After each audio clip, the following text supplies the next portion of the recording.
पितृ पूजा प्रारंभ हो गई है। यहाँ मेरे साथ हैं श्री विष्णु और भीमा एंड सुखदेव। इनको बहुत ज़्यादा रुचि है ये सब। राधे राधे मित्रों, स्वागत है आपका आज के इस ब्लॉग में। वृंदावन में सुबह की शुरुआत तो गजब ही होती है। चारों तरफ हरियाली, चहकते हुए मोर और दिव्य नज़ारा। लेकिन आज हमें जाना है श्राद्ध पक्ष की पूजा में, क्योंकि श्राद्ध पक्ष शुरू हो गया है। इसीलिए अपने पितरों के लिए पूजन करना बहुत जरूरी है। मैं जा रहा हूँ यमुना जी किनारे, जहाँ पूजा प्रारंभ हो गई है। सामने बहुत सारे भक्त यमुना जी में वैदिक विधि से श्राद्ध पूजा कर रहे हैं। अब मैं भी वहीं चलता हूँ, आनंद आएंगे। यहाँ पितृ पूजा प्रारंभ हो गई है और वो चल रही है।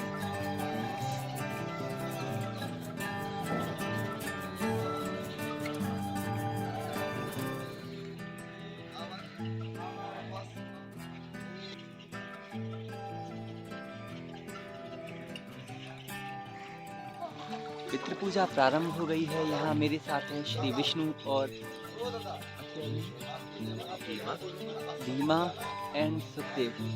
इनको बहुत ज़्यादा रुचि है ये सब पूजा में, और विधिवत वैदिक विधि से ये लोग कर रहे हैं प्रतिदिन नियम से। आप सबको भी ये करना चाहिए। भारत की प्राचीन परंपरा के साथ ही ये पूजा भगवान श्री राम और भगवान श्री कृष्ण के समय से भी होती आ रही है। ऐसी विधि जहाँ पितरों को तृप्त करके उनका आशीर्वाद हम लोग प्राप्त करते हैं। ये हमारा कर्तव्य भी है। भगवान विष्णु मेरे आराध्य देव हैं। उन्हें प्रणाम करके मैं भी यमुना जी के जल में उतरकर अपने पितरों को तृप्त करने का प्रयास करूंगा।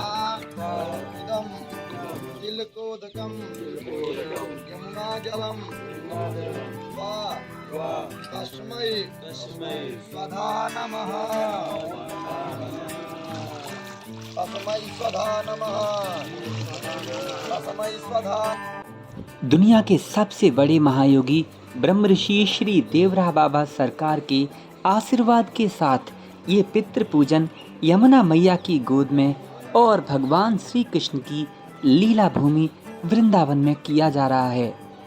आप सब भी इसको ज्वाइन कर सकते हैं।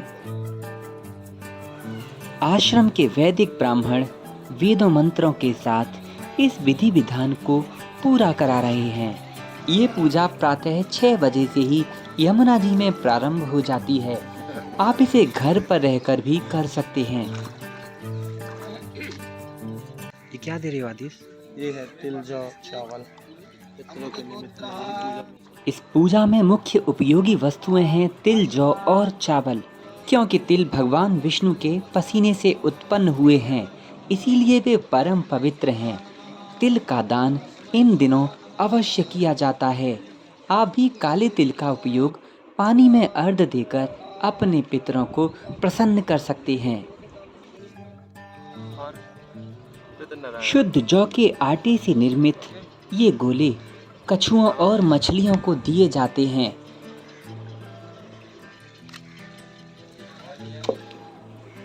यमुना मैया की गोद में इस पूजा को देखकर मैं भी अत्यंत हर्षित हो रहा हूँ। हमारे लखनदासी यहाँ सुबह ब्रह्ममुहूर्त से ही आए हुए हैं, और ये वे सारा इनकी देखरेख में चल रहा है। पानी के अंदर ही कैमरे।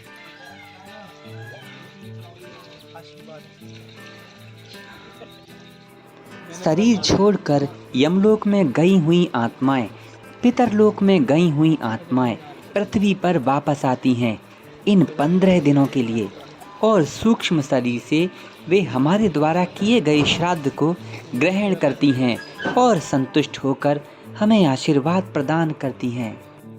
इसीलिए अपने पितरों के लिए पूजा पाठ और अनुष्ठान करने वाला व्यक्ति पितृदोष से मुक्त हो जाता है।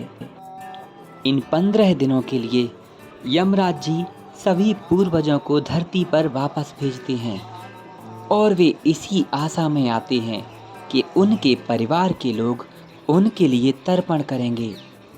तर्पण को पाकर वे परम प्रसन्न होते हैं। और वरदान देते हैं। सनातन धर्म का मुख्य नियम है सर्वे भवन्तु सुखिनः, सर्वे सन्तु निरामयः। सभी सुखी रहें, सभी निरोगी रहें, फिर वे चाहें शरीर में हों या शरीर के बाहर अन्य लोकों में। तर्पण के द्वारा हम सभी के पास भोजन पहुंचा सकते हैं। जिस प्रकार हजारों गायों के झुंड में बछड़ा अपनी मां को पहचान लेता है, ठीक वैसे ही मंत्रों के द्वारा किया गया तर्पण जिस व्यक्ति के निमित्त मात्र किया जाता है, चाहे वो किसी भी लोक में हो, वो चीज उस तक पहुंच जाती है और उनकी आत्मा प्रसन्न होकर सुख और समृद्धि का आशीर्वाद प्रदान करती हैं।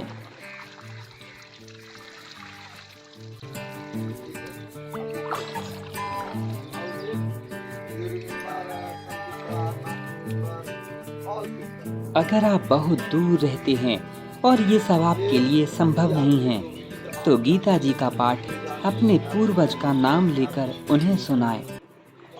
जब भी हम जल का तर्पण करते हैं तो प्रतिदिन सूर्य भगवान को पूर्व की तरफ और पितरों को उत्तर दिशा में करते हैं। हम हैं कृष्ण का भैया, बलदाऊ भैया।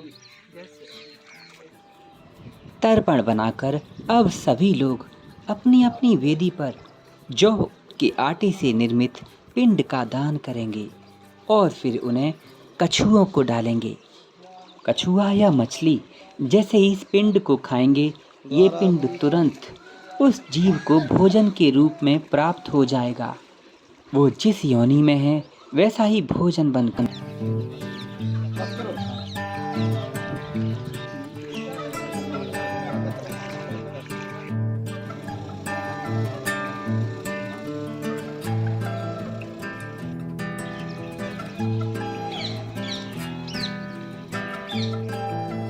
त्रेतायुग के समय जब भगवान श्री राम के पिता श्री दशरथ जी का देहावसान हो गया था, तो उन्होंने भी जंगल में इदुक्की के फल से अपने पिता का श्राद्ध कर्म किया था और उन्हें पिंडदान प्रदान किया। भगवान श्री राम के द्वारा पिताजी के लिए किया गया ये कार्य बताता है कि पिंडदान और श्राद्ध कितना अधिक महत्वपूर्ण है मानव मात्र के लिए।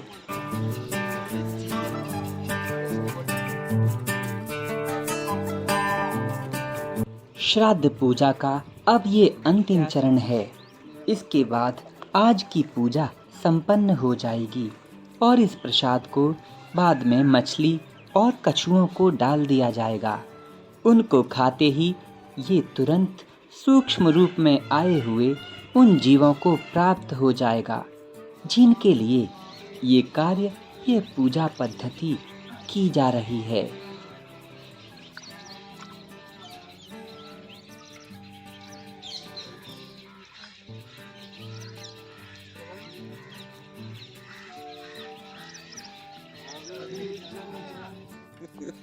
राधे राधे मित्रों, तो अब हम यमुना मैया में स्नान करने जा रहे हैं।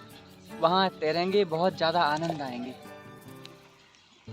यमुना जी की ये वही जलधारा है जहाँ कभी भगवान श्री कृष्ण नहाते थे, जल में अटखेलियाँ खेलते और ग्वाल वालों के साथ अथाह आनंद प्रदान करते थे।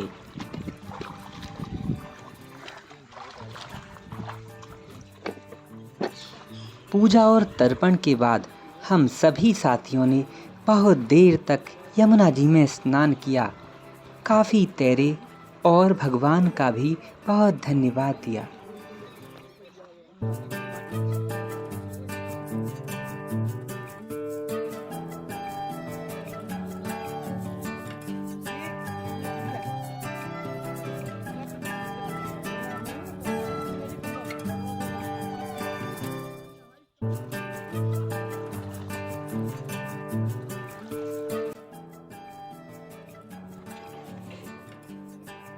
राधे राधे। स्नान पूरा हो गया है। यमुना जी भी कुछ ज़्यादा ही गहरी हैं, पानी एकदम क्लीन है, आनंद आ गए। आज का ब्लॉग यहीं पर समाप्त करते हैं। अगली बार अगले ब्लॉग में फिर मिलेंगे।